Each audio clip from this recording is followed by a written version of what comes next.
মানুষকে নিয়ে এই কোরআনের সব আলোচনা, মানুষকে নিয়ে এই কোরআনের সব। তাই কোরআনের কেন্দ্রীয় আলোচ্য বিষয় হচ্ছে মানুষ। মানুষকে আল্লাহ এত স্বাধীনতা দিয়েছেন, মানুষ চাইলে অনেক ভালো হইতে পারে। ভালোর রাস্তাও খোলা, খারাপ হওয়ার রাস্তাও খোলা।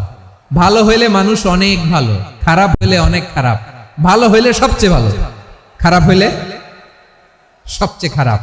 এজন্য সিদ্ধান্ত আপনাকে নিতে হবে। আল্লাহ তাআলা বলছেন, লাকাদ খালাকনাল ইনসানা ফি আহসানি তাকওয়িম সুম্মা রাদাদনাহু আসফালা সাফিলিন।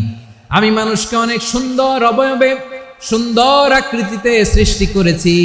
তার শুধু চেহারার ডিজাইনটাই সুন্দর নয়, তার ব্রেনটা বড্ড সুন্দর, তার মানসিকতা বড্ড সুন্দর, তার সৃজনশীলতা বড্ড সুন্দর। পড়েন সুবহানাল্লাহ। আমাদের চেহারা, অবয়ব, ডিজাইন যে সুন্দর তা না, আমাদের ব্রেনটা অনেক সফিস্টিকেটেড ব্রেন, অনেক সফিস্টিকেটেড। এই 1.5 কেজি ব্রেন ইউজ করে মানুষ গোটা বিশ্বে সভ্যতা বিনির্মাণ করেছে, ঠিক কিনা? এই ব্রেন আল্লাহ তাআলা আমাকে দিয়েছে। এটারে কাজে লাগালে, আপনার 6 সেন্স কাজে লাগালে আপনি অনন্য মানুষ হয়ে উঠবেন, মহামানবে রূপান্তরিত হবেন। মানুষ হতে পারে, চাইলেই মহামানব হতে পারে। আবার যদি মানুষ চায় খারাপও হতে পারে। আল্লাহ বললেন শুধু ভালোই না, ভালো হতে চাইলে অনেক ভালো তুমি হতে পারো, আবার খারাপ হতে চাইলে অনেক খারাপ তুমি হতে পারো। সুম্মা রাদাদনাহু আসফালা সাফিলিন।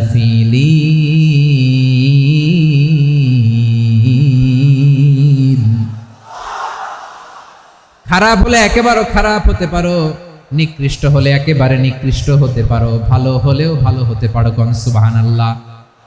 এবার আওয়াজ করে বলুন, ভালো হতে চাই না খারাপ? শ্রেষ্ঠ না নিকৃষ্ট? মানুষ ভালো হলে মানুষ ফেরেশতার চেয়েও ভালো, মানুষ খারাপ হলে সে পশুর চেয়েও খারাপ। কথা ঠিক কিনা বলেন?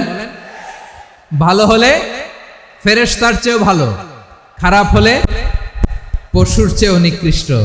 তার মানে শ্রেষ্ঠত্বে মানুষ, শ্রেষ্ঠত্বে ফেরেশতাকে হার মানায়, আর অধপতনে শ্রেষ্ঠত্বে ফেরেশতাকে ছাড়িয়ে যায়, আর অধপতনে পশুকেও হার মানায়। এটার প্রমাণ কি? মানুষ শ্রেষ্ঠ হইলে যে ফেরেশতার চেয়েও সেরা, তার প্রমাণ কি? আল্লাহ তাআলা বলছেন, ওয়া ইয কুলনা লিল মালাইকাতি ইসজুদু লি আদম ফাসাজাদু ইল্লা ইবলিস আবা ওয়াস্তাকবারা ওয়া কানা মিনাল কাফিরিন। আল্লাহ বলেন, স্মরণ করো সে সময়ের কথা যখন আমি ফেরেশতাদেরকে বললাম, ও ফেরেশতারা আদমকে সেজদা দাও। সব ফেরেশতারা সম্মান সূচক সেজদা আদমকে দিল। তারা আদমের জন্য সেজদায় লুটিয়ে পড়লো, একজন ছাড়া, তার নাম ইবলিস। আওয়াজ করে বলেন, তার নাম কি? সে অহংকার প্রদর্শন করলো, সে কাফের হয়ে গেল। বাকি সব ফেরেশতারা সেজদা দিল। সুবহানাল্লাহ। আবার আদম আলাইহিস সালামকে আল্লাহ জিজ্ঞেস করলেন, সব বলে দিল উত্তর, কিন্তু ফেরেশতাদেরকে একই প্রশ্ন জিজ্ঞেস করলেন, তারা উত্তর করতে পারে নাই। তার মানে এর মধ্য দিয়ে প্রমাণিত হয়, মানুষ ভালো হলে ফেরেশতার চেয়েও ভালো, ফেরেশতার চেয়েও মানুষের মর্যাদা বাড়িয়ে দিয়েছে কে? সব নূরের ফেরেশতা যখন মাটির আদমকে সেজদা দেয়, এটা প্রমাণ করে ফেরেশতার চেয়েও মানুষের মর্যাদা বাড়িয়ে দিয়েছে কে? তুমি মাটির আদমকে প্রথম সৃষ্টি করিয়া ঘোষণা করিয়া দিলে শ্রেষ্ঠ বলিয়া, তাই তো নূরের ফেরেশতা করে আদমকে সেজদা। ঠিক কিনা বলেন? তাই তো নূরের ফেরেশতা করে আদমকে সেজদা। সবার চেয়ে সম্মান দিলে মাটির আদমকে। আল্লাহু আল্লাহু তুমি জাল্লে জালালুহু, শেষ করা তো যায় না গে তোমার গুণগান। পড়েন না? পড়েন। আল্লাহু আল্লাহু তুমি জাল্লে জালালুহু, শেষ করা তো যায় না গে তোমার গুণগান। আল্লাহু আল্লাহু। আল্লাহু আকবার। আদমের মর্যাদা বেশি, মানুষের মর্যাদা বেশি। মানুষ শ্রেষ্ঠ, তার প্রমাণ নূরের ফেরেশতা মাটির আদমকে সেজদা করে। আওয়াজ করে বলেন ঠিক কিনা? তাহলে মানুষ ভালো হলে ফেরেশতার চেয়ে ভালো। আবার মানুষ যদি খারাপ হয়, সে পশুর চেয়েও খারাপ। অধপতনে পশুত্বকে হার মানায়। তার প্রমাণ তার প্রমাণ কি? তার প্রমাণ হচ্ছে যশোরের ভাইরা দেখবেন পত্রিকায় নিউজ পেপারে মাঝে মাঝে এরকম দেখা যায়, এক মানুষ আরেক মানুষকে হত্যা করে 20 টুকরা করে বস্তার ভিতরে ভরেছে। আপনারা এই নিউজ পড়েন নাই না? দেখেন নাই? দেখছেন? মানুষ মানুষকে হত্যা করে কয় টুকরা? জোরে বলেন। এখানেই ক্ষান্ত হয় না, আবার কোথায় ভরছে? বস্তার ভিতরে। আচ্ছা, বুঝে থাকলে আওয়াজ করে বলেন, কোনদিন শুনছেন একটা হাতি আর একটা হাতিকে হত্যা করে 20 টুকরা করছে, এরপরে বস্তার ভিতরে ভরছে? হয়েছে? তাহলে দেখেন, মানুষ যদি খারাপ হয় সে পশুকেও হার মানায়। চিল্লায় বলো ঠিক কিনা? এমনও দুশ্চরিত্র মানুষ আছে যার নজর থেকে 6 মাসের ছোট্ট মেয়ে থেকে শুরু করে 80 বছরের বৃদ্ধারাও নিরাপদ নয়, পশুকেও হার মানে। মানুষের ঘর জ্বালিয়ে পুড়ে মেসাকার করে দেয়, জনপদের পর জনপদ জ্বালায় দেয়। এরকম আছে না নাই? প্রিয় ভাইয়েরা, চোখ কান নাক মুখ থাকলেই মানুষ না। যা সামনে দেখেন এগুলো সব মানুষ না, এগুলো জনসংখ্যা। এগুলো কি? সবাই বলুন, এগুলো কি? বাড়ছে জনসংখ্যা, কমছে মানুষ।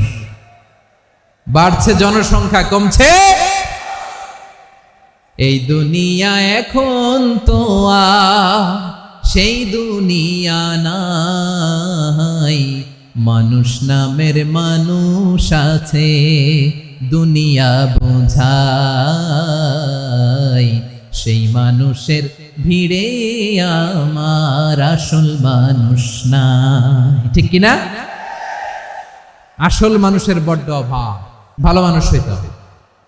ভালো মানুষ যারা জগৎটাকে এনলাইটেন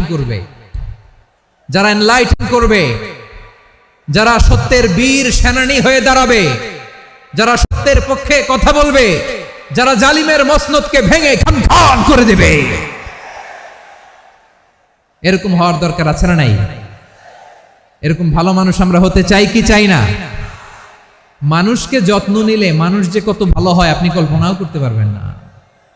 এই যে আপনাদের যশোরে যে ভালো ছেলেগুলো আছে, যে ভালো তরুণগুলো আছে, যে যুবকগুলো আছে, যে ভালো আলেমরা আছে, ভালো নেতারা আছে, সবাই যদি তাদের মতো হতো, পুরো যশোরটা একটা জান্নাতের টুকরা হয়ে যেত। আওয়াজ করে বলেন ঠিক কিনা? মানুষকে নার্চারিং করলে, মানুষকে পলিশ করলে, মানুষকে গ্রুমিং করলে, মানুষকে সঠিক তারবিয়া দিলে মানুষ অনন্য হয়ে ওঠে। প্রতিটি মানুষ অনন্য। আমি অনন্য, আপনি অনন্য, আমরা সবাই অনন্য। সুবহানাল্লাহ বলেন। মানুষকে আল্লাহ তাআলা দিয়েছেন অসীম ক্ষমতা, অসীম ক্ষমতা। সুবহানাল্লাহ। একটা মানুষ পারে না এমন কিছু নাই, একটা মানুষ পারে না এমন কিছু নাই। বিশ্বাস করতে হবে, মানুষ যা কল্পনা করতে পারে ওইটা মানুষ করে দেখাতে পারে। যশোরের ভাইয়ের, আই রিপিট, আমি আবারও বলছি, এই চিল্লাচিল্লি করলে আমার এই গুরুত্বপূর্ণ কথা তোমরা মিস করবা। কপাল পোড়া হয় না, আওয়াজ করে কপাল পোড়া হবে না। আমার দিকে তাকাও। মানুষ যা কল্পনা করতে পারে সেটা মানুষ করে দেখাতে পারে। তুমি তোমার কল্পনার রাজ্যকে সাজাও, তোমাকে হারাতে পারে এমন কোন শক্তি আল্লাহর জমিনে নাই। তোমার কি শক্তি, কি সম্ভাবনা তুমি জানোই না মিয়া। তুমি এদিকে তাকাও কেন? তোমার রাস্তা তো ওই দূরে। তুমি কোথায় যাবে, আল্লাহ তোমার টেনে কোথায় নিয়ে যাবে তুমি কিছুই জানো না। প্ল্যান বিগ, ড্রিম বিগ, কল্পনার শক্তিকে বড় করো। মানুষ যা কল্পনা করতে পারে মানুষ তা করে দেখাতে পারে। মানুষের কাছে অসাধ্য কিছু নাই, মৃত্যু ছাড়া, অ্যাকসেপ্ট ডেথ। মৃত্যু ছাড়া মানুষ সবকিছুকে জয় করতে পারে। মৃত্যু ছাড়া যে কোনো অসাধ্যকে সাধন করার ক্ষমতা মানুষকে দিয়ে দিয়েছে কে? হারার জন্য তোমার জন্মই হয় নাই, তোমার জন্ম হয়েছে জিতার জন্য, বিজয়ের জন্য তোমার জন্ম। মানুষের শুরুটাই হয় বিজয় দিয়ে। যশোর, আওয়াজ করে বলো, মানুষের শুরু হয় কি দিয়ে? আমরা যখন আমার পিতার পৃষ্ঠদেশে ছিলাম, পিতার পৃষ্ঠদেশ থেকে শুক্রাণু যখন মায়ের গর্ভদেশে যেয়ে পড়ে, কতটা শুক্রাণু ভ্রমণ শুরু করে জানো? 20 কোটি শুক্রাণু। একবার সিমেন আউট হলে সেখানে 20 কোটি শুক্রাণু থাকে, ভ্রমণ শুরু করে। ওই 20 কোটি শুক্রাণুর মধ্যে থেকে তুমি আমি আজকে এক বিকশিত শুক্রাণু মানব রূপে পৃথিবীতে এসেছি, সুবহানাল্লাহ। ওই 20 কোটি শুক্রাণুর প্রতিযোগিতায় সবাইরে পেছনে ফেলে সেদিন আমি সফল হয়েছিলাম, সেদিন আমি বিজয়ী হয়েছিলাম। সেদিন আমি এত ছোট ছিলাম, মাইক্রোস্কোপ দিয়েও আমার অস্তিত্ব টের পাওয়া যায় না। আমি এত তুচ্ছ ছিলাম, নগণ্য ছিলাম, আমার কান ছিল না, আমার চোখ ছিল না, আমার হাত ছিল না, আমার জন্য রিকমেন্ডেশন করার মতো মামু ছিল না, খালা ছিল না, কেউ ছিল না। তারপরেও ওই প্রতিযোগিতায়, ওই কম্পিটিশনে যখন আমারে কেউ হারাতে পারে নাই, আল্লাহর জমিনেও আমারে কেউ হারাতে পারে না। হারার জন্য তোমার জন্মই হয় নাই, তুমি আসছই জিতার জন্য, সুবহানাল্লাহ। বিশ্বনবী বলেন, আন্নাসু মাআদিন কামাআদিনি যাহাবি ওয়াল ফিদ্দা খিয়ারুহুম ফিল জাহিলিয়াতি খিয়ারুহুম ফিল ইসলাম। Peoples are like mines of gold and silver. সোনার খনি, রূপার খনি, এর চেয়েও বড় খনি হচ্ছে এই মানব সম্পদের খনি। আওয়াজ করে বলেন আল্লাহু আকবার। আল্লাহ তাআলা এই সম্পদ আমাদেরকে দিয়েছে। বিশ্বনবী বলেন, মানুষ হচ্ছে খনির মতো। খিয়ারুহুম ফিল জাহিলিয়াতি খিয়ারুহুম ফিল ইসলাম। জাহিলি যুগে যারা সেরা, ইসলামেও তারা সেরা। ইদা ফাকুহু, যদি তারা বুঝবান হয় তাহলে তাদেরকে সেরা বানায় দিবে কে? তাহলে মানুষের চেয়ে সেরা কেউ হতে পারে? মানুষের চেয়ে অনন্য কেউ হতে পারে? মানুষকে কেউ হারাতে পারে? আওয়াজ করে বলো, তোমাকে কেউ হারাতে পারবে? এই সাহস জাগছে আজকের আলোচনা থেকে। আমি তুমি অনন্য, আমাকে তোমাকে হারায় দেওয়া এত সহজ না, ঠিক কিনা? একটা কথা জীবনের সাথে সেট করে নিতে হবে, আমি জিতি নয় শিখি, আমি কখনো হারি না। মা বাবা যারা এসেছেন, আপনার ছেলে মেয়ের যত্ন নেন। আপনার ছেলের মধ্যে যে কি পটেনশিয়াল আপনি জানেন না। আপনার এই ছোট্ট অবুঝ ছেলেটাই আগামী দিনের শায়েখ আহমদুল্লাহ হবে। আপনার হেফজখানায় পড়া ওই ছোট্ট ছেলেটাই আগামী দিনের আল্লামা মামুনুল হক হবে। আপনার ওই ছেলেটা আমির হামজা হবে, আব্দুল হাই সাইফুল্লাহ হবে। এভাবে বড় বড় আলেম হবে, তারা যুগশ্রেষ্ঠ আলেম হবে। সেই একদিন এই বাংলাদেশের পার্লামেন্টে যে বক্তব্য দিয়ে যশোরের পক্ষে কথা বলবে। আপনি জানেন না, কাউকে ছোট করবেন না আপনি, ওর কনফিডেন্স আপনি কমাবেন না, আপনি কমাতে পারেন না। প্যান্ডেলে আমার যে মা বোনেরা আছেন, ছেলে মেয়েদেরকে কখনো ছোট করে কথা বলবেন না। ও যে কোথায় যাবে আপনি জানেন না, আপনি মা হয়ে তাকে সাহস দিবেন, তার কল্পনার জগৎটাকে সাজাতে তাকে উৎসাহিত করবেন, ঠিক কিনা বলেন? আর আমার প্যান্ডেলের আমার প্রিয় শ্রদ্ধাশীলা মায়েরা বোনেরা, আপনারা তো আরো দামি সম্পদ। বিশ্বনবী বলেন, আর দুনিয়া কুল্লুহা মাতা। আল্লাহ আল্লাহ আল্লাহ। বিশ্বনবীর কথার ওজন দেখেন, আর দুনিয়া কুল্লুহা মাতা ওয়া খায়রু মাতা'আদ দুনিয়াল মারআতুস সালিহা। বিশ্বনবী বলেন, দুনিয়ায় যা দেখো সব আল্লাহর দেওয়া অ্যাসেট, মানে সম্পদ। আর এত অ্যাসেটের ভিড়ে সবচাইতে শ্রেষ্ঠ সম্পদ হচ্ছে নেককার নারী। সুবহানাল্লাহ। ভাইয়েরা, বোনের সাথে খারাপ আচরণ করো না। সন্তান, মায়ের সাথে খারাপ আচরণ করো না। আমাদের মায়েরা আমাদের asset, they are our priceless asset. কারণ এই মায়েদের পেটে এসেছে আল্লাহর ওলিরা। এই মায়েদের পেটে এসেছে খান জাহান আলী, এই মায়ের পেটে এসেছে শাহজালাল ইয়ামানি, এই মায়ের পেটে এসেছে আল্লাহর সব নবীরা। নাকি নবীরা আকাশ থেকে ধপ করে জমিনে নেমে আসছে? মায়ের পেটে আসছে। এই মায়ের পেটগুলো খনি। আমার সম্মানিতা মায়েরা বোনেরা, নিজেকে ইসলাম দিয়ে সাজান, নিজেকে ইসলাম দিয়ে সাজান, নিজেকে পবিত্র রাখুন, নিজের আব্রু ইমান ইজ্জতের হেফাজত করুন, কোরআন পড়ুন, সুন্নাহ পড়ুন। আপনি জানেন না আপনার গর্ভে কে আসছে, কোন ক্ষণজন্মা পুরুষকে আল্লাহ তাআলা আপনার গর্ভে পাঠাবে আপনি জানেন না। মায়েরা, নিজেদেরকে পবিত্র রাখুন, ইসলাম চর্চা করুন, কোরআন চর্চা করুন, নৈতিকতা দিয়ে নিজেকে সাজান। যশোরের জেনজি, নিজেদেরকে প্রস্তুত রাখো আগামীর বাংলাদেশের জন্য। নৈতিকতা, মোরালিটি, ভ্যালিউজ দিয়ে নিজেকে সাজাও, ইসলাম দিয়ে নিজেকে সাজাও। কারণ আগামীর বাংলাদেশ ইসলামের বাংলাদেশ। বাংলাদেশের আসল পরিচয় ইসলাম। বাংলাদেশের আসল পরিচয় কি? সবাই বলে না। বাংলাদেশের আসল পরিচয় কি? এই ইসলাম নিয়ে আমরা সংসদ ভবন সাজাবো, রাজি আছি না নাই? শেকড় ভুলে যাওয়া যাবে না। আমরা ধাপে ধাপে শারিয়া আইনের দিকে যাব ইনশাআল্লাহ, কিন্তু জঙ্গিবাদ দিয়ে নয়, কট্টরপন্থা দিয়ে নয়।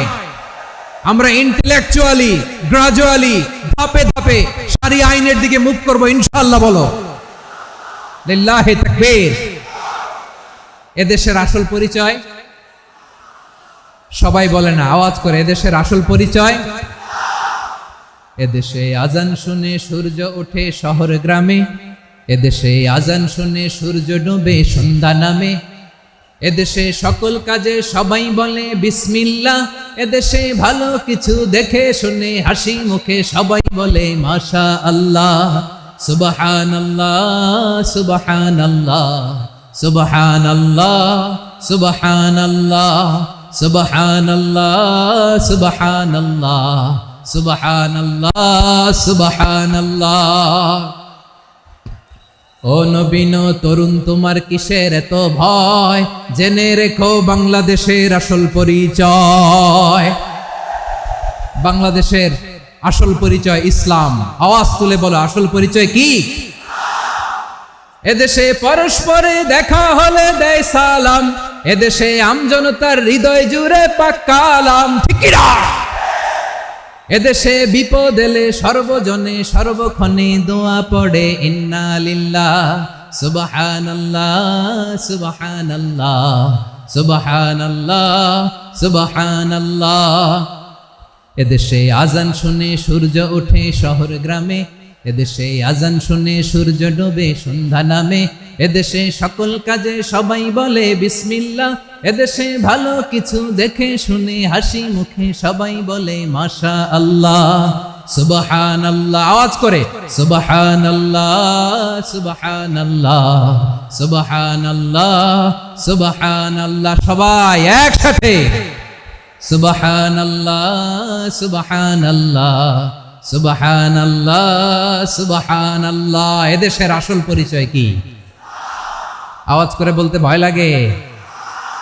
এদেশের আসল পরিচয় কি? ইসলাম দিয়ে আমাদের সংসদ ভবন চলুক, আমরা চাই কি চাই না? বঙ্গভবনে লা ইলাহা ইল্লাল্লাহর পতাকা উড়ুক, আমরা চাই কি চাই না? প্রতিটি জেলা অফিসে, ডিসি অফিসে লা ইলাহার পতাকা ঝুলুক, আমরা চাই কি চাই না? কারা কারা চাই হাত তুলে আল্লাহরে দেখায়।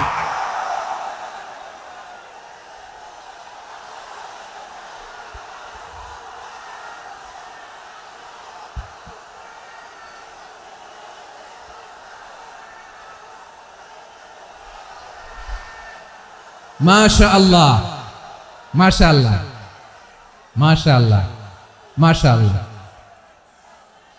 যশোর, আওয়াজ করে বলো, ভালো মানুষ না খারাপ মানুষ? বুঝে বলছে তো? মানুষ ভালো হলে যে কত ভালো। এই মানুষকে যত্ন নিলে, মানুষকে মানুষ বানালে যে সে কি হতে পারে শুনবা। মানুষের মধ্যে যারা কি পটেনশিয়াল রেখেছে। আমি জাপানের দুইটা উদাহরণ দেই। জাপানের 2022 সালে জাপানের সাথে জার্মানির খেলা, ফিফা ওয়ার্ল্ড কাপ 2022। এক পক্ষে জাপান, আরেক পক্ষে কোন দেশ?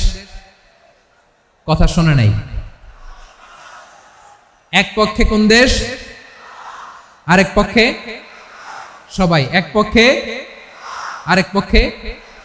ওই খেলায় জিতেছিল জাপান, জিতেছিল 22 সালের এই ফিফা ওয়ার্ল্ড কাপে জাপান ফুটবল খেলায় জিতে। As a part of their celebration তারা খেলার পরে পুরো স্টেডিয়ামটারে ক্লিন করে, the fan base of Japan, লক্ষ লক্ষ মানুষ খেলা দেখতে যায়, তো এত ডাস্টবিনও তো নাই। তো যারা ডাস্টবিনে জায়গা পায় নাই তারা এই যে চকলেটের প্যাকেট, পানির বোতল, চিপসের প্যাকেট তারা এদিকে সেদিকে রেখে দিয়েছে। জাপানের ভক্তরা, জাপানের ফলোয়াররা as a part of their celebration তারা খেলার পরে পুরো স্টেডিয়ামের সব ময়লা আবর্জনা ক্লিন করে তারপরে বিদায় নিয়েছে। তাদেরকে কি ক্লিন করার দায়িত্ব দেয়া হয়েছিল? এই যশোর, জাপানের যে ছেলেরা খেলা দেখতে গেছিল ওদেরকে কি ক্লিন করার দায়িত্ব দিছিল? তারা কি স্টেডিয়ামের পরিচ্ছন্নতা কর্মী? তাদের আকল, তাদের সিক্স সেন্স তাদেরকে বলেছে। ছোটবেলা থেকে জাপান গভর্নমেন্ট ওদেরকে এত পরিচ্ছন্নতা শেখায়, ক্লিনলিনেস অ্যাওয়ারনেস ক্যাম্পেইন করায়। ক্লাসে আমি দেখেছি, ক্লাসে নিজের বেঞ্চ নিজে মুছে, ক্লাসের মাঝখানে একটা সময় দেয়, নিজের টেবিল নিজে মুছে, নিজের ক্লাসরুমটা নিজে পরিষ্কার করে। রাস্তাঘাটে একটা ধুলা নাই, ময়লা নাই, একটা টিস্যু নাই। খেলার পরে গোটা বিশ্বকে তাক লাগিয়ে দিয়েছে। জাপানের ফ্যানরা সবার রেখে যাওয়া গার্বেজ, টিস্যু, বোতল পরিষ্কার করে তারপরে স্টেডিয়াম থেকে বিদায় নিয়েছে। আমরা কেন এমন হইতে পারলাম না? আমরা কেন এমন হইতে পারলাম না? জাপানের যারা এগুলো করছে ওদের 3টা করে চোখ না? চোখ তো 3টা জাপানওয়ালা করে। জাপানওয়ালা হাত তো 4টা, কান তো 6টা। হ্যাঁ, নাকি আমার মতো 2 হাত 2 কানওয়ালা মানুষ? চোখে দেখলে ওটা মানুষ না। চিন্তা করছেন? তার মানে জাপানিজদেরকে যে গ্রুমিং করে শিখানোর মাধ্যমে পরিচ্ছন্ন বানানো গেছে, ওরা যেমনি মানুষ আমরাও মানুষ। আমাদের সন্তানদেরকে শেখালে তারাও পারবে। পারবে কিনা? 2 নম্বর উদাহরণ বলি। চট্টগ্রাম ফেনীতে যারা গিয়েছেন, মেঘনা গোমতী ব্রিজ প্রকল্প নাম শুনছেন? মেঘনা একটা ব্রিজ পার হওয়া লাগে। এই মেঘনা গোমতী, এখানে 3টা ব্রিজ, কাঁচপুর সহ এই 3টা ব্রিজের নির্মাণ কাজ, রেনোভেশনের কাজ দেয়া হয়েছিল জাপানের একটা কোম্পানিকে। কাকে? জাপানের কোম্পানি। নির্মাণ শেষে 738 কোটি টাকা বেঁচে গেছিল, এটা গভর্নমেন্টের হাতে দিয়ে তারা বিদায় নিয়েছে। কত টাকা? 738 কোটি টাকা। যত প্রাক্কলিত ব্যয় নির্ধারণ করা হয়েছে সব টাকা সরকার, তৎকালীন সরকার 2019-এর সরকার, কারা ছিল তো জানেন? এই 2019-এর সরকার তাদেরকে দিয়েছে। তারা রিনোভেশন নির্মাণ শেষে 738 কোটি টাকা অতিরিক্ত বেঁচে গেছিল, এটা আবার গভর্নমেন্টের হাতে বুঝাই দিয়ে তারা বিদায় নিচ্ছে। আমরা কেন এমন হইতে পারলাম না? জাপানের ওরাও মানুষ, আমরাও মানুষ। তার মানে মানুষে মানুষে পার্থক্য আছে না নাই? আচ্ছা, জাপানের 2টা উদাহরণ দিলাম, এবার আমার দেশের 2টা উদাহরণ দিব না? বাংলাদেশের 2টা উদাহরণ দেয়। 1 নম্বর উদাহরণ, গত সপ্তাহে আপনারা জানেন কক্সবাজার আমার একটা প্রোগ্রাম ছিল, তো হেলিকপ্টারে গিয়েছিলাম। ফেনী জেলা যখন পার হচ্ছি, আমি দেখলাম 3টা উইন্ডমিল। উইন্ডমিল চিনেন তো? বিশাল পিলার, 3টা 4টা পাখা থাকে। বায়ু বিদ্যুৎ কেন্দ্র, বাংলাদেশের প্রথম বায়ু বিদ্যুৎ কেন্দ্র এটা। মুহুরী প্রজেক্ট বলে এটা সম্ভবত, মুহুরী প্রজেক্ট। তো সাগরের বাতাসের ঝাপটায় এটা ঘুরে এনার্জি হয়, ইলেকট্রিসিটি উৎপাদন হয়। তো আমি পাইলটকে বললাম, ভাই এগুলো থেকে কেমন ইলেকট্রিসিটি উৎপাদন হয়? কয়, হুজুর একটুও হয় না, কিছুই হয় না। কিছুই হয় না মানে? বলে, হুজুর বাংলাদেশে যত উইন্ডমিল আছে এটার পাখা একটাও ঘুরে না। আল্লাহ, বলেন কি? তাহলে যে কোটি কোটি টাকা ব্যয় করে যে উইন্ডমিল, কয় হুজুর ভিতরে ফিটফাট, উপরে ফিটফাট, ভিতরে সদরঘাট। তার মানে কোটি কোটি টাকা দিয়ে এই উইন্ডমিল বানায়, এখানে কিছু নাই। দুর্নীতির আড্ডাখানা, আখড়াখানা বাংলাদেশ, ঠিক কিনা বলেন? আয় রে, জাপানিজরাও মানুষ, আমরাও মানুষ। আমার এক নিকটাত্মীয় সরকারি চাকরিজীবী, উনি আমাকে বললেন, বাংলাদেশের আরেকটা উদাহরণ দেখ। উনি আমাকে বললেন যে প্রতি বছর আমাদের অফিসের ফার্নিচার চেঞ্জ করে। আমি বললাম, প্রতি বছর ফার্নিচার চেঞ্জ করে কেন? বলে যে ফার্নিচার নতুন পারচেজ করলেই তো এখানে টাকা, নতুন কিনতে পারলেই টাকা, নতুন উন্নয়নের সবক শোনাতে পারলেই টাকা। প্রথম আলোর রিপোর্ট। কি আলো? প্রথম আলোর রিপোর্ট। গত 15 বছরে উন্নয়নের নামে লুটপাট হয়েছে প্রায় 3.25 লাখ কোটি টাকা। কার রিপোর্ট? আমাদের বানানো কথা। প্রথম আলোর রিপোর্ট। গত 15 বছরে কারা ছিল জানেন তো? হ্যাঁ, শুধু ওনাদেরকেই দোষ দিয়ে লাভ নাই। স্বাধীনতার পর থেকে শুধু শাসকের হাত বদল হয়েছে, আমরা কিছু পাই নাই, ঠিক কিনা বলেন? শুধু ওনাদের দোষ দিয়ে কি লাভ? একদল খাইছে, আরেক দল খাওয়ার জন্য রেডি হয়ে আছে। আমরা এরকম চাই না। আমরা চাই স্বাধীন সার্বভৌম বাংলাদেশ। আমরা চাই দুর্নীতিমুক্ত বাংলাদেশ। আমি নিউজটাতে কতবার বললাম, এটা কি সম্ভব? 3.25 লাখ কোটি টাকা লুটপাট, মানে লুটপাট করতে করতে এদেশের জনগণকে ফুটপাতে বসায় দিচ্ছে। প্রিয় ভাইয়েরা, তাহলে জাপানের মানুষও মানুষ, আমরাও মানুষ। সিদ্ধান্ত আপনার, কোন মানুষ হবেন, ভালো মানুষ না খারাপ মানুষ। আজকের আলোচনার বিষয় হচ্ছে মানব সম্পদের উন্নয়ন, human resource development. It's a process to increase the capacity of knowledge, skill, capacity of the people of a country. একটা দেশের মানুষের জ্ঞান, তাদের দক্ষতা কি করে বাড়ানো যায়, বাড়িয়ে দেশের উন্নয়ন করানো যায়, এটাই হচ্ছে মানব সম্পদ উন্নয়নের মূল কথা। তাহলে মানব সম্পদ হচ্ছে একটা দেশের সবচাইতে শক্তিশালী পুঁজি। প্রাকৃতিক সম্পদ, খনিজ সম্পদের চেয়েও দামি হচ্ছে মানব সম্পদ। আমার প্রিয় যশোর, প্রাকৃতিক সম্পদ, খনিজ সম্পদের চেয়ে দামি সম্পদ কি সম্পদ? আল্লাহ তাআলা দয়া করে আমাদেরকে এই মানব সম্পদ দিয়েছেন। আসুন আমাদের এই মানুষগুলোকে আমরা সোনার মানুষ বানাই। রাজি আছেন তো সবাই? রাজি আছেন? মানুষ পারে না এমন কোনো কিছু নাই, চাইলে সব পারে। এজন্য মানুষকে তারবিয়া দিতে হবে, যথাযথভাবে তাদেরকে গড়তে হবে। আসুন আমরা সিরাতের আয়নায় বিশ্বনবীর জীবনী থেকে দেখি তিনি কিভাবে হিউম্যান রিসোর্সকে ম্যানেজ করতেন। যদি আপনাদের সময় হয়, দু একটা উদাহরণ দিয়ে আজকে আমি আমার আলোচনার বিদায় নিব। হবে সময় হবে কয়েক মিনিট। হ্যাঁ, শান্ত থাকবেন তো? শান্ত থাকবা? হ্যাঁ, ঠিক আছে। এই ধাক্কার মধ্যে ঢুকছে, এবার মজা বুঝতেছো তো? হ্যাঁ, মানা করছিলাম না? ঠিক আছে, টের পাও। হ্যাঁ, ঠিক আছে।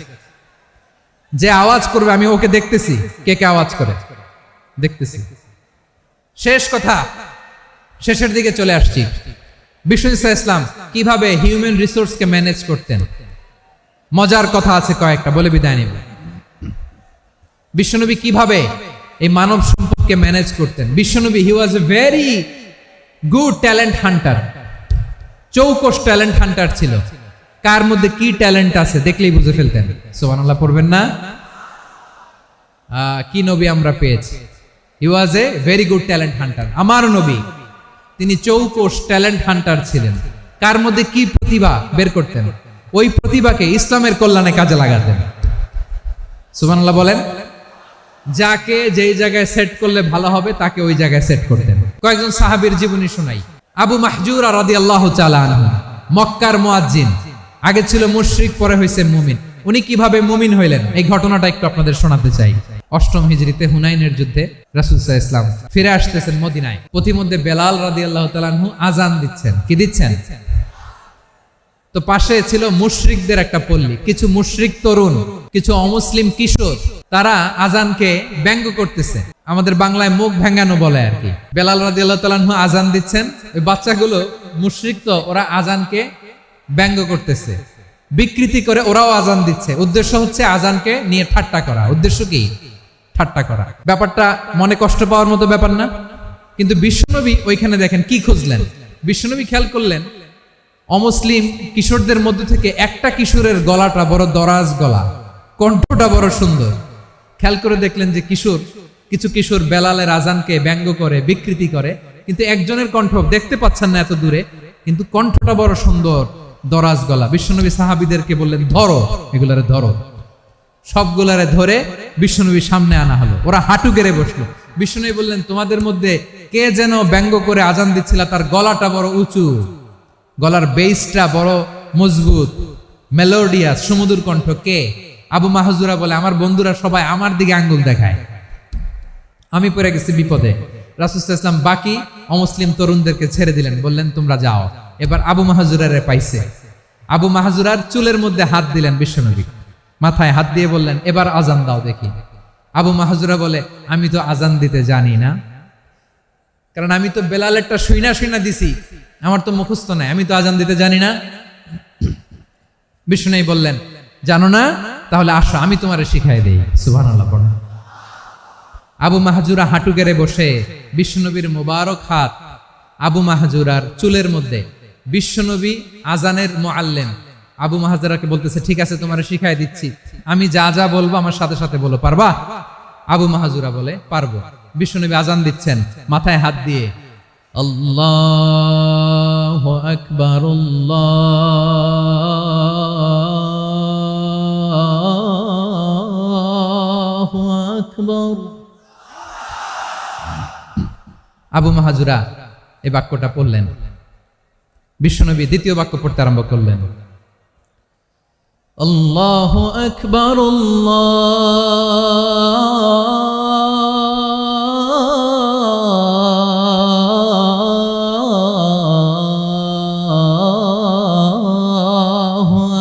আকবার। আবু মাহাজুরা এই বাক্যটা বললেন। বিশ্বনবী আবু মাহাজুরার মাথার মধ্যে হাত দিয়ে তৃতীয় বাক্য বললেন, আশহাদু আল্লা ইলাহা ইল্লাল্লাহ।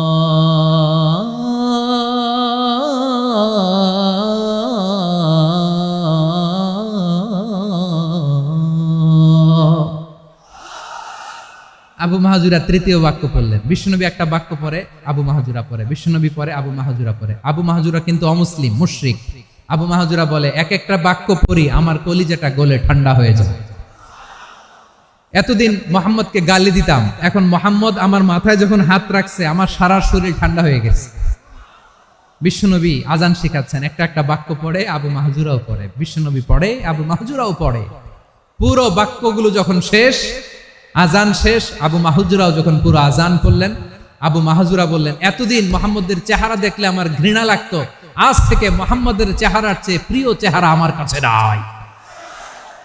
আবু মাহাজুরা বললেন, ও মুহাম্মদ, আজানের বাক্য তো আপনি আমারে শেখালেন, এখানেই শেষ করবেন না, আপনি আমারে পড়ায় দেন লা ইলাহা ইল্লাল্লাহু মুহাম্মাদুর রাসূলুল্লাহ সাল্লাল্লাহু আলাইহি ওয়াসাল্লাম। বিশ্বনবীর সাথে দাঁড়িয়ে উনি শাহাদা পড়ে মুসলমান হয়ে গেলেন। এবার আবু মাহাজুরা বলে, ইয়া রাসূলুল্লাহ, ইয়া হাবিবাল্লাহ, আমি মুমিন হয়েছি, মুসলমান হয়েছি, আপনার কাছ থেকে আজান শিখার সৌভাগ্য আমি লাভ করেছি নবী। আমার কণ্ঠের বড় তারিফ করেছেন, আপনি আমার আজানকে আপনি পছন্দ করেছেন। একটা জিনিস আপনার কাছে চাই, আপনি আমাকে মক্কার মসজিদুল হারামের মুয়াজ্জিন হিসেবে অ্যাপয়েন্ট করে দে। বিষ্ণু ঈসা ইসলাম বললেন, যাও আবু মাহজুরা, আমি তোমাকে পৃথিবীর শ্রেষ্ঠতম মসজিদ মক্কার মসজিদুল হারামের মুয়াজ্জিন হিসেবে অ্যাপয়েন্ট করে দিলাম। দেখছেন কিভাবে ট্যালেন্ট হান্টিং করতে হয়, কিভাবে হিউম্যান রিসোর্স মানব সম্পদকে ব্যবহার করতে হয়। আসছিল আজানকে ভেঙ্গাইতে, আসছিল কেন? আজানকে ব্যঙ্গ করার জন্য, বিকৃত করার জন্য। আজানকে বিকৃত করতে যে ইসলামের সবচেয়ে শ্রেষ্ঠ মসজিদের মুয়াজ্জিন হয়ে গেল। পড়েন সুবহানাল্লাহ। হযরত আবু মাহজুরা রাদিয়াল্লাহু তাআলা আনহু ওনার এই সুললিত কণ্ঠ ব্যবহার করে মসজিদুল হারামে এত সুন্দর করে আল্লাহু আকবার বলে আজান দিতেন। মানুষগুলোর, মুসল্লিগুলোর, মক্কাবাসীর হৃদয়কে তিনি বিগলিত করে দিতেন। মানুষের হৃদয়কে ঠান্ডা হয়ে যেত। শুধু এখানেই শেষ না আমার যশোরের ভাইয়েরা। বিশ্বনবী যখন সাইয়েদনা আবু মাহজুরা রাদিয়াল্লাহু তাআলা আনহুকে আজান শিখাচ্ছিলেন, বলেন তো বিশ্বনবীর হাতটা কোথায় ছিল? আবু মাহজুরার মাথার সামনে, এই চুলের উপরে ছিল। আবু মাহজুরা ওই স্মৃতিটাকে ধারণ করবার জন্য, ওই স্মৃতিকে বহন করার জন্য বিশ্বনবীর মোবারক হাত আবু মাহজুরার কপালের চুলের যেই জায়গায় লেগেছে, মৃত্যুর আগের দিন পর্যন্ত আবু মাহজুরা মাথার ওই চুলে কোনোদিন ছুরি আর কামার লাগায় নাই, সেখানে কেচি লাগায় নাই, চুলের মধ্যে খুর লাগায় নাই। আবু মাহজুরা ডান দিকের চুল কাটতো, বাম দিকের চুল কাটতো, পেছনের চুল কাটতো, সামনের চুল কাটতো না। আবু মাহজুরা রাদিয়াল্লাহু তাআলা আনহুর সামনের চুলগুলো বড় হতে হতে যখন এত বড় হয়ে যায়, তিনি চুলগুলো পেঁচিয়ে মাথার মধ্যে রাখতেন। তারপরে তিনি পাগড়ি পরতেন। সবাই জিজ্ঞেস করতো, আবু মাহজুরা, এটা আবার কেমন স্টাইল? দেখতে তোমারে কি বিদঘুটে লাগে? কেমন অড লাগে? কেমন খারাপ দেখা যায়? মক্কায় এমন কোন মানুষ তো দেখি নাই, ডানে চুল কাটে, বায়ে চুল কাটে, পেছনে চুল কাটে, সামনে কাটে না। ওরে আবু মাহজুরা, কেমন দেখা যায় তোমারে? তুমি সামনের চুল কাটো না কেন? আবু মাহজুরা বলে, আমি হাঁটু গেড়ে পেয়ারা নবীর সামনে বসেছিলাম, আমার এই মাথার চুলের মধ্যে মুবারক হাত লাগিয়ে বিশ্বনবী নিজে আমাকে আজানের প্রতিটা বাক্য শিক্ষা দিয়েছেন। বিশ্বনবীর মোবারক হাত, পবিত্র হাত আমার মাথার চুলের যেই জায়গায় লেগেছে, আমি চাই ওই চুলগুলা নিয়ে আমি আমার কবরের ভিতরে যাব। সাইয়েদনা আবু মাহজুরা রাদিয়াল্লাহু তাআলা আনহু ইন্তেকালের আগের পর্যন্ত মাথার সামনের চুলগুলা কাটে নাই। মাথার সামনের চুল তিনি কাটেন নাই। সুবহানাল্লাহ বিহামদি। কেমন ভালোবাসতেন বিশ্বনবী সাহাবীদেরকে, সাহাবারা কেমন ভালোবাসতেন বিশ্বনবীকে। সামনের চুলগুলো বড় হতে হতে এত বড় ছিল, পেঁচিয়ে রেখে পাগড়ি পরতেন, কাটতেন না। নবীর হাত লেগেছিল। সুবহানাল্লাহ পড়ে। তাহলে what is the lesson, moral of the story কি? মোরাল অফ দ্য স্টোরি হচ্ছে, আসছিল আজানকে ব্যঙ্গ করার জন্য, বিকৃত করার জন্য, হয়ে গেল মসজিদুল হারামের মুয়াজ্জিন। দেখেন বিশ্বনবী একটা খারাপ সিচুয়েশনের মধ্যে থেকে কি ভালো জিনিস বের করে আনলেন। আমি যে শুরুতে বলেছি কিভাবে তিনি হিউম্যান রিসোর্সকে ডেভেলপ করেছেন, ম্যানেজ করেছেন। তিনি যে চৌকস ট্যালেন্ট হান্টার ছিল, দেখেন সবার মধ্যে থেকে এর বাছাই করে মুয়াজ্জিন বানাই দিয়েছেন। সুবহানাল্লাহ পড়েন। তার মানে এই না সবাইরে ধরে ধরে উনি মুয়াজ্জিন বানাইছেন। যার যেই ট্যালেন্ট আছে তাকে ওই কাজে অ্যাসাইন করেছেন। যার যেই প্রতিভা আছে তার প্রতিভাকে ইসলামের কাজে লাগিয়েছেন। সুবহানাল্লাহ পড়েন। যায়েদ বিন সাবিত রাদিয়াল্লাহু তাআলা আনহু নাম শুনেছেন? যশোর কথা বেরোয় না। যদি জিজ্ঞাসা সালমান খানের নাম শুনছেন, সবাই হাত তুলবে, জি হুজুর শুনছি, মানে সব দেখা শেষ। সালমান খান, আমির খান, অমুক খান, সব খান মুখস্থ, কিন্তু যায়েদ বিন সাবিতের নাম মুখস্থ নাই মুসলমানদের। যেই সাহাবী মাথার সামনের চুল কাটে নাই, মসজিদুল হারামের মুয়াজ্জিন বানাইছেন বিশ্বনবী, ওই সাহাবীর নাম কি? খায়া ফেলাইছে, স্লোগানের সাথে খায়া ফেলাইছে। আবু মাহজুরা। কি নাম? আবু মাহজুরা আল জুমাহি রাদিয়াল্লাহু তাআলা আনহু। এই নামটা আজকে নিয়ে যাইতে হবে যশোর। আবু মাহজুরা রাদিয়াল্লাহু তাআলা আনহু। দুই নম্বরে বলছিলাম যায়েদ বিন সাবিত রাদিয়াল্লাহু তাআলা আনহু।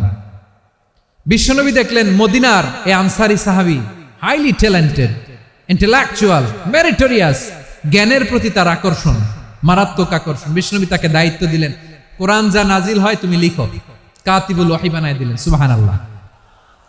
যায়েদ বিন সাবিতরে আবার আজান শেখান নাই, কারণ তার মধ্যে বিশ্বনবী প্রতিভা দেখেছেন, একাডেমিক প্রতিভা। বিশ্বনবীর একাডেমিক প্রজেক্টগুলো তিনি হ্যান্ডেল করতেন। যায়েদ বিন সাবিত ছিল বিশ্বনবীর ব্যক্তিগত সচিব। কি ছিল? ব্যক্তিগত সচিব। বোঝেন নাই? বিশ্বনবীর ব্যক্তিগত সচিব এবং দোভাষী।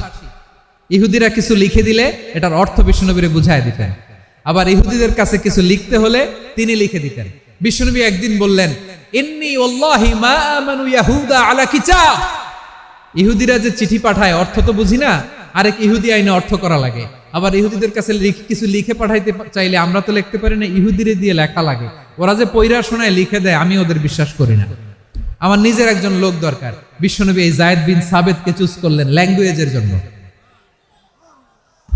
উনি বললেন, যায়েদ তোমার সফট স্কিলকে ডেভেলপ করতে হবে, তুমি হিব্রু ল্যাঙ্গুয়েজ শিখে ফেলো।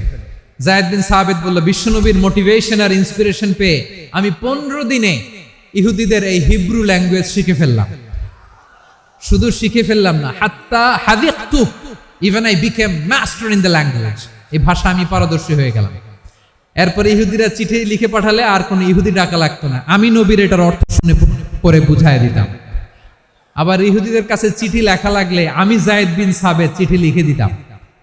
সুবহানাল্লাহ। দেখেন এত সাহাবীর মধ্য থেকে বিশ্বনবীর একাডেমিক প্রজেক্ট, ব্যক্তিগত সচিব, দোভাষী হিসেবে তিনি যায়েদ বিন সাবিতের মতো তরুণকে নির্বাচিত করেছেন। কেমন ট্যালেন্ট হান্টার ছিল আমার নবী।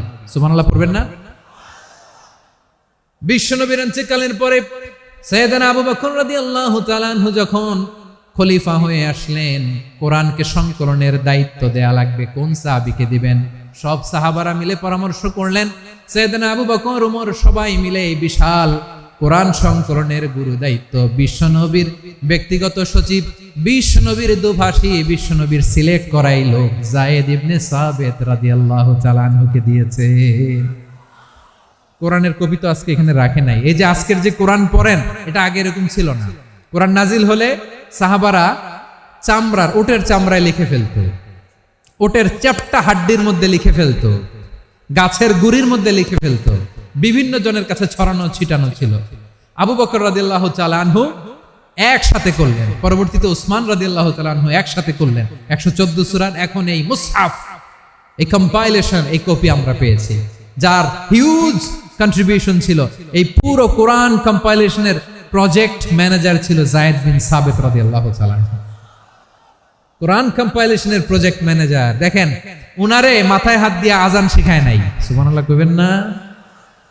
তাহলে প্রথম সাহাবী আবু মাহজুরাকে মুয়াজ্জিন বানাইলেন, যায়েদ বিন সাবিতকে ব্যক্তিগত সচিব আর দোভাষী বানালেন, মুসআব ইবনে উমাইর রাদিয়াল্লাহু তাআলা আনহুকে ইসলামের প্রথম অ্যাম্বাসেডর বানালেন। তাহলে তৃতীয় নাম্বার একজন সাহাবীর নাম বলছি, মুসআব ইবনে উমাইর। মুসআব কি নাম? নামটা কেমন লাগে? এই কয়েকজনের ভাল লাগে, বাকিদের ভাল লাগে না? ভাল লাগে? এই এই আর কয়েকটা মিনিট দেওয়া যাবে না আমাকে আল্লাহর রাস্তে? হ্যাঁ ঠিক আছে, আমি তোমাদেরকে ভালোবাসা দেখাবো, দোয়া করব যদি চুপ থাকো, একেবারে চুপ, কষ্ট সহ্য করো, বাকিরা যা সওয়াব পাবে তোমরা ডবল পাবা, যেহেতু কষ্ট বেশি, কিন্তু চুপ। 3 নম্বর সাহাবীর নাম মুসআব। এই ধাক্কাধাক্কি কেন? ধাক্কাধাক্কি কেন রে ভাই? না না না, এরকম হইলে আসবো না যশোর, আমি আর আসবো না। হয় পিছনে চলে যাও, নাহলে চুপ, ধাক্কাধাক্কি নাই। 3 নম্বর সাহাবীর নাম মুসআব। কি নাম? He was the first ambassador in Islam. ইসলামের প্রথম ডিপ্লোম্যাট, প্রথম কূটনৈতিক, ইসলামের প্রথম কূটনৈতিক, ইসলামের প্রথম ডিপ্লোম্যাট, প্রথম অ্যাম্বাসেডর মুসআব ইবনে উমাইর। মক্কার তরুণ যুবক, উনি পারফিউম লাগাইলে মানুষ দেখলেই বুঝতো এটা মুসআব লাগাইছে। এমন ড্যাশিং ফেসের ছিল, এমন স্মার্ট ড্যাশিং ফেস, এমন পার্সোনালিটির মানুষ ছিল মুসআব রাদিয়াল্লাহু তাআলা আনহু। কারণ যিনি ইসলামের স্পোকম্যান হবেন, মুখপাত্র হবেন, তার স্মার্ট হওয়ার দরকার আছে না নাই? আকাবার প্রথম শপথ যখন হলো, তাদের সাথে বিষ্ণু ঈসা ইসলাম মদিনাতে একজন মুখপাত্র পাঠালেন, ডিপ্লোম্যাটকে পাঠালেন, অ্যাম্বাসেডর অফ ইসলাম, তিনি হচ্ছেন মুসআব ইবনে উমাইর। পড়েন সুবহানাল্লাহ। বিশ্বনবী দেখলেন সে অনেক স্মার্ট, তার ডেডিকেশন আছে, সিনসিয়ারিটি আছে, এবং মদিনায় যে আউস খাজরাজ গোত্রের নেতাদের সাথে ডিল করতে হবে, ইহুদিদের সাথে ডিল করতে হবে, ওখানে একজন পাক্কা জানু খেলোয়াড়ের দরকার আছে না নাই? মুসআব ইবনে উমাইর রাদিয়াল্লাহু তাআলা আনহু, ওনাকে বিষ্ণু ঈসা ইসলাম চুজ করলেন। এবং বিষ্ণু ঈসা ইসলামের এই চুজিংটা, এই সিলেকশনটা এত সুন্দর ছিল, তিনি মদিনাতে যে বিশ্বনবী আসার আগেই মদিনার জমিনকে তিনি উর্বর করে ফেলছেন। প্রতিটা ঘরে ঘরে কালিমার দাওয়াত তিনি পৌঁছায় দিচ্ছেন। জুমার বিধান নাজিল হয়েছে, কিন্তু মক্কায় পরিবেশ নাই জুমা পালনের। বিষ্ণু ঈসা ইসলাম একজনকে দিয়ে খবর পাঠালেন, যাও মদিনায় মুসাবকে যে বলো, মুসাব তো আমার শিক্ষক, আমার স্পোকম্যান, মদিনাতে যেন তারা জুমা কায়েম করে। বিশ্বনবীর আগেই মুসাব মদিনার মুসলিমদেরকে নিয়ে মদিনায় প্রথম জুমা কায়েম করে ফেলছে। কোন সুবহানাল্লাহ। ডিপ্লোম্যাটদের কেমন হইতে হয়, অ্যাম্বাসেডরের কেমন হইতে হয়, মুসআব রাদিয়াল্লাহু তাআলা আনহুর কাছ থেকে শিখে নাও। মুসআব নামটা কেমন লাগে? যশোর যাদের সন্তান হবে, ছেলে সন্তান, আমার রাস্তায় পাইলে সবাই জিজ্ঞেস করে, হুজুর একটা নাম দেন, আমার ছেলে হবে। যশোরবাসীর জন্য আমি একটা নাম দিয়ে দিলাম, নাম রাখতে হবে মুসআব। কি নাম? নামটা যাদের ভাল লাগে, ছেলে সন্তান অনাগত আসবে, মনে চাইলে নাম রেখে দিবেন মুসআব রাদিয়াল্লাহু তাআলা আনহুর নামে মুসআব। তাহলে মুসআব রাদিয়াল্লাহু তাআলা আনহুকে বিশ্বনবী ল্যাঙ্গুয়েজ শিখান নাই, সফট স্কিল শিখান নাই। যায়েদ রাদিয়াল্লাহু তিনি হিব্রু ল্যাঙ্গুয়েজ শিখেছেন, সুরিয়ানি শিখেছেন, কিন্তু মুসআবকে তিনি বানিয়েছেন the spokesman of Islam, the first diplomat, the ambassador of Islam. সুবহানাল্লাহ পড়বেন না? আব্দুল্লাহ ইবনে আব্বাস রাদিয়াল্লাহু তাআলা আনহু, বিশ্বনবীর কাজিন, চাচাতো ভাই। আবার মাইমুনা রাদিয়াল্লাহু তাআলা আনহু, মাইমুনা নবীর স্ত্রী, তিনি ছিলেন আব্দুল্লাহর আপন খালা। তো নবীর বউ যদি উনার খালা হয়, নবী তার কি? বুঝে নাই, নবী তার কি? খালু। তাহলে সম্পর্ক অনেক গভীর, কাজিন আবার খালু, ছোট্ট মানুষ, তাই রাতে মাঝে মাঝে ঘরে থাকতো। বিশ্বনবী দেখলেন আব্দুল্লাহ যেহেতু আমার ঘরে ঢুকতে পারে, আব্দুল্লাহরে এই উম্মতের বড় শিক্ষাবিদ বানাইতে হবে। কথা বোঝে নাই? আব্দুল্লাহকে কি বানাইতে হবে? শিক্ষাবিদ, এডুকেটর অফ দিস উম্মাহ, এই উম্মার শিক্ষাবিদ বানাইতে হবে। তাই আব্দুল্লাহ ইবনে আব্বাসকে বিশ্বনবী হাতে কলমে শিক্ষা দিয়েছেন। তো বিশ্বনবী রাতে যখন তাহাজ্জুদ পড়তেন, ছোট্ট আব্দুল্লাহ ঘরে থাকতো, বুঝতে পেরেছেন? ছোট্ট মানুষ তো ঘরে থাকতো। তো বিশ্বনবী তাহাজ্জুদের জন্য একবার দাঁড়িয়েছেন, ছোট্ট আব্দুল্লাহ ওযু করে দাঁড়াইছে। আচ্ছা বলেন তো, ইমাম আর মুসল্লি মোট যদি দুইজন হয়, একজন ইমাম একজন মুসল্লি, তো মুসল্লি ইমামের কোন দিকে দাঁড়াবে? ডানে দাঁড়াবে। ছোট্ট আব্দুল্লাহ বুঝে নাই, বিশ্বনবী তাহাজ্জুদ শুরু করেছেন, উনি একতেদা করছেন আর দাঁড়াইছেন বায়ে। কোথায় দাঁড়িয়েছেন? আব্দুল্লাহ বলেন, যখন আমি বায়ে দাঁড়ালাম, আখাযা রাসূলুল্লাহ সাল্লাল্লাহু আলাইহি ওয়াসাল্লাম উযুনি আল ইয়ুমনা ইয়াফতিলুহা, বিশ্বনবী নামাজরত অবস্থায় আমার কান ধরে টেনে আমার ডান দিকে এনে দাঁড় করায় দিলেন। করেন সুবহানাল্লাহ। দেখেন হাতে কলমে শিক্ষা। আর জীবনে ভুল হবে? কথা কয় না, আর ভুল হবে? আর ভুল হবে না। এভাবে বিশ্বনবীর অনেক সঙ্গ পেয়েছেন, সফর করেছেন, একই বাহনে বসেছেন, এক বাহনে বসে লম্বা নাসিহত করেছেন, বলেছেন ইয়া গোলাম ইহফাজিল্লাহ ইয়াহফাজকা ইহফাজিল্লাহ তাজিদহু তুজাহাক ইযা সাআলতা ফাসআলিল্লাহ ওয়া ইযা ইসতাআনতা ফাসতাইন বিল্লাহ। আল্লাহর বিধান মানো, আল্লাহর বিধান রক্ষা করো, আল্লাহ তোমায় রক্ষা করবে।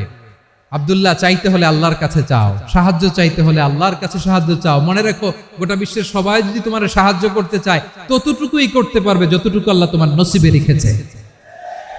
গোটা বিশ্ব যদি তোমার বিরুদ্ধে ষড়যন্ত্রে দাঁড়িয়ে যায়, ক্ষতি ততটুকু করতে পারবে যতটুকু তোমার জন্য বরাদ্দ আছে, এর বাইরে কিছু করতে পারবে না। আওয়াজ করে বলেন ঠিক কিনা? এভাবে হাতে কলমে শিখিয়েছেন, বিশ্বনবীর সঙ্গ পেয়েছেন।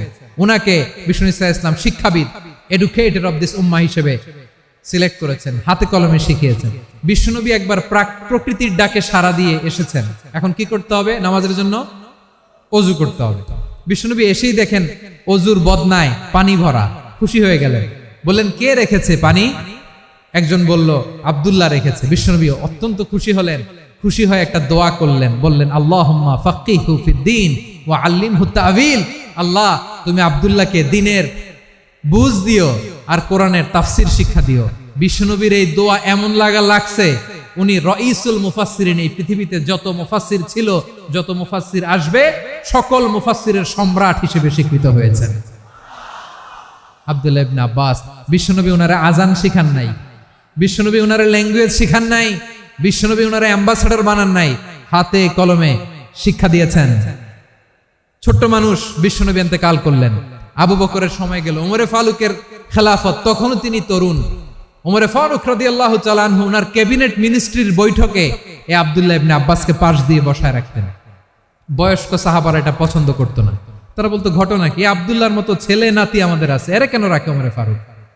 ওমরে ফারুক এটা টের পেলেন, তিনি বুঝতে পারলেন যে ক্যাবিনেট মেম্বাররা এটা পছন্দ করে না, ছোট্ট আব্দুল্লাহরা কেন রাখি, কেন যে রাখি এটা একদিন বুঝাবো। একদিন মিটিং এ তিনি সবাইকে বললেন ইদা জাআ নাসরুল্লাহি ওয়াল ফাত। এই আয়াত দ্বারা উদ্দেশ্য কি বলেন তো মুরব্বী সাহাবীরা? এক সাহাবী বলেন এই সূরা দ্বারা উদ্দেশ্য, আল্লাহ বলেছেন আমাদেরকে বিভিন্ন ল্যান্ড, বিভিন্ন এলাকা বিজয় করতে হবে। ওমরে ফারুক বললেন না, হয়নি। আরেকজন বললেন বিজয় হওয়ার পর আমাদের বেশি বেশি আল্লাহর বরত্বের ঘোষণা দিতে হবে, এটা উদ্দেশ্য। ওমরে ফারুক বললেন না, হয় নাই। যারা জিজ্ঞেস করেন কেউ পারে না। সব শেষে বিশ্বনবী ছোট্ট আব্দুল্লাহরে বলেন আব্দুল্লাহ ইদা জাআ নাসরুল্লাহি ওয়াল ফাত, এর দ্বারা উদ্দেশ্য কি বলতো?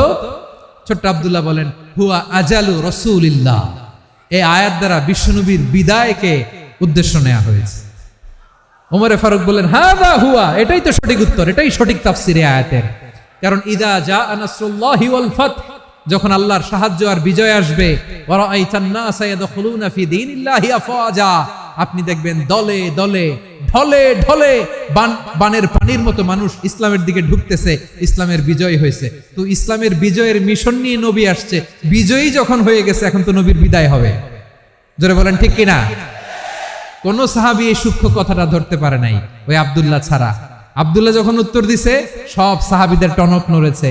এরপর থেকে কোন ক্যাবিনেট মিটিং এ আর কোন সাহাবারা কোনো প্রশ্ন করে নাই। আওয়াজ করে পড়েন সুবহানাল্লাহ। বিশ্বনবী আব্দুল্লাহ ইবনে আব্বাসকে দ্য এডুকেটর অফ দ্য উম্মাহ, উম্মার শিক্ষাবিদ হিসেবে গ্রহণ করেছেন। আওয়াজ করে পড়তে হবে আল্লাহু আকবার। সাহাবীদের নামগুলো মনে থাকবে? এক নম্বরে আবু মাহজুরা, মুয়াজ্জিন বানাইছেন। যায়েদ ইবনে সাবিত, দোভাষী, ট্রান্সলেটর অফ প্রফেট, এবং তিনি ছিলেন বিশ্বনবীর ব্যক্তিগত সচিব। Musab ibn Umair, the first ambassador and diplomat of Islam. Abdullah ibn Abbas, এই উম্মার সবচেয়ে বড় এডুকেটর, শিক্ষাবিদ। আরেকজন ছিল আব্দুল্লাহ ইবনে মাসউদ রাদিয়াল্লাহু তাআলা আনহু। দুই আব্দুল্লাহ, আব্বাস গেল, আরেকজন হচ্ছে মাসউদ, মক্কার তরুণ, ছাগল পালতো মুশরিকের। বিশ্বনবী আর আবু বকর রাদিয়াল্লাহু তাআলা আনহু একবার গেলেন, যে দেখে এই তরুণ দাঁড়ায় আছে। বিশ্বনবী বলেন, আমি খুব ক্ষুধার্ত, তোমার কাছে কি দুধ আছে ছাগলের? আব্দুল্লাহ ইবনে মাসউদ বলে, আছে। ওয়ালাকিন আনা মু'তামান, যে দুধ আছে এটা আমানতের, আমি দিতে পারবো না। বিশ্বনবী এইটা শুনেই তার টার্গেট করে ফেলছে। আনা মু'তামান, দুধ আছে কিন্তু এটা আমার মালিকের, আমি তো দরদ দেখাই, আমার মালিকের দুধ, আপনি পথিক, আপনারা দিতে পারি না। বিশ্বনবী টার্গেট করে ফেলছেন, এরে আমার কাজে লাগাইতে হবে। বিশ্বনবী বললেন, আচ্ছা ঠিক আছে, দুধ দিও না, কিন্তু এমন ছাগি আছে কিনা যেই ছাগির সাথে কোনো ছাগলের মিলন হয় নাই, তার ওলানে দুধও আসে নাই, বাচ্চাও নাই, এরকম ছাগির থেকে যদি আমি দুধ খাই তাহলে তো সমস্যা নাই। বলতেছে, এরকম ছাগির থেকে দুধ খাইলে সমস্যা নাই, কারণ এরকম ছাগির ওলান থেকে দুধ আসবেও না। বলতেছে, ঠিক আছে, এরকম একটা ছাগি নিয়ে আসা হলো। বিশ্বনবী বিসমিল্লাহ বলে ওই ছাগির ওলানে হাত দিলেন। হাত দিতে দেরি, পুরো ওলানটা দুধে ভরে যেতে দেরি হয় না। বিশ্বনবী আর আবু বকর রাদিয়াল্লাহু তাআলা আনহু দহন করে পেট ভরে খেলেন। এই দৃশ্য আব্দুল্লাহ ইবনে মাসউদের হৃদয়ে দাগ কাটলো। এই মুজিজা দেখে তিনি বললেন, আশহাদু আল্লা ইলাহা ইল্লাল্লাহ ওয়া আশহাদু আন্না মুহাম্মাদুর রাসূলুল্লাহ। তিনি ষষ্ঠ মুসলিম ছিলেন, 6 নম্বর মুসলমান। ওনাকে টার্গেট করে বিশ্বনবী দেখলেন এমন ইন্টেলেকচুয়াল ব্রেন, উনি সূক্ষ্ম সূক্ষ্ম জিনিস বুঝে বেশি, ফিকহি জ্ঞান ওনার মধ্যে বেশি। বিশ্বনবী ওনাকে কোরআনের জ্ঞান শিক্ষা দিতে লাগলেন। উনি বিশ্বনবী সবার কাছে কোরআন শোনায়, কিন্তু বিশ্বনবী নিজে আব্দুল্লাহ ইবনে মাসউদের কাছ থেকে কোরআন শুনতো। বিশ্বনবী একবার বললেন, ইকরা আলাইয়া ইয়া মাসউদ। ইবনে মাসউদ, একবার শোনাও তো কোরআন দেখি। আব্দুল্লাহ ইবনে মাসউদ বলে, আকরাউ আলাইকা ওয়া আলাইকা উনজিল। নবী, আপনার উপর কোরআন নাজিল হয় আর আমি আপনার সামনে কোরআন পড়ব। বিশ্বনবী বললেন, ইন্নী উহিব্বু আন আসমাআহু মিন গায়রি। আমি নিজে পড়তে যেমনি ভালোবাসি, অন্যে পড়ুক আমি শুনবো, এটাও আমি ভালোবাসি। সূরা নিসা তিনি তেলাওয়াত করে শুনিয়েছেন। এমন সূক্ষ্ম সূক্ষ্ম বিষয় বিশ্বনবী উনাকে ধরিয়ে দিয়েছেন। উনি হয়ে গিয়েছেন, আব্দুল্লাহ ইবনে আব্বাস হয়েছেন রাইসুল মুফাসসিরিন, উনি হয়ে গিয়েছেন ফাকিহুল উম্মাহ। উনার চাইতে বড় ফকি এই পৃথিবী আর দেখবে না। চিল্লায় বলেন সুবহানাল্লাহ। উনি বলতেন, ওয়াল্লাহি ওয়াল্লাহি ইল্লাযী লা ইলাহা গায়রু মা উনজিলাত সূরাতুন ইল্লা ওয়া আনা আ'লামু আইনা উনজিলাত ওয়া ফীমা উনজিলাত। বিশ্বনবী এমন ভাবে কোরআনের দার্স আমাকে দিয়েছেন, কোরআনে যত সূরা নাজিল হয়েছে, যেখানে নাজিল হোক না কেন আমি জানি এটা কোথায় নাজিল হয়েছে এবং কোন প্রেক্ষাপটে নাজিল হয়েছে। এমন একটা সূরা নাই যে সূরার কোথায় নাজিল হয়েছে আমি মাসুদের জানা নাই, কোন প্রেক্ষাপটে নাজিল হয়েছে আমার জানা নাই। এরকম ঘটবে না। চিল্লায় বলেন আল্লাহু আকবার। এই আব্দুল্লাহ ইবনে মাসউদ রাদিয়াল্লাহু তাআলা ওমর ফারুকের সময় কুফার চিফ জাস্টিস ছিলেন। কুফা নগরীর চিফ জাস্টিস বোঝেন নাই? বিচারপতি। কি ছিলেন? সবাই বলে নাই, কি ছিলেন? বিচারপতি ছিলেন। এবং ওনার যে ফিকহি জ্ঞানের ধারা, এটাই আলকামা, ইব্রাহিম আন-নাখাই, হাম্মাদ ইবনে সুলাইমান হয়ে ইমাম আবু হানিফা পর্যন্ত পৌঁছেছে।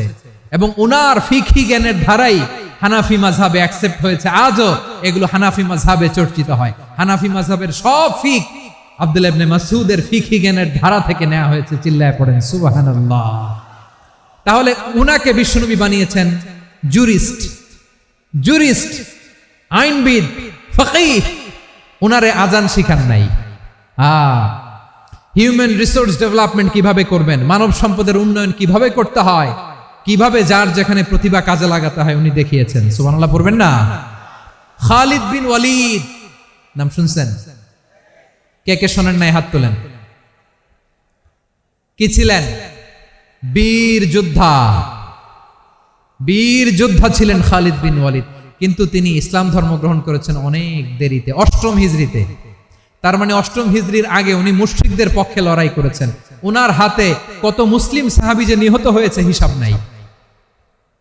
বিশ্বনবী টার্গেট করে রাখছে, তুমি আমাদের